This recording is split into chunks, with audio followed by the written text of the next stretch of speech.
Hindi na dapat kami bumalik dito.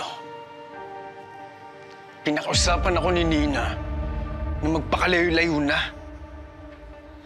Napakatanga ko. Kung naniwala lang ako kay Nina, buhay pa sana siya ngayon.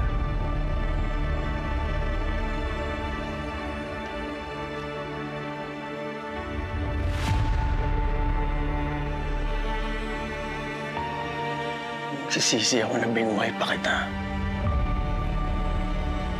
Sana hinayaan na lang kitang mamatay.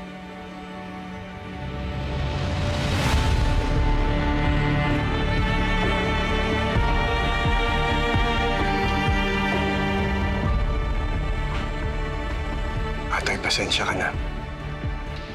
Alam kong nagkulang ako. Hindi ko naligtas si Nina. Alam mo, wala nang saysay ang pag-uusap natin na to. Patay na si Nina. Ang tanging pwede ko na lang gawin ay ipaghiganti ang pagkamatay niya. Oras na para mawala si Benito Balmores sa mundong ito.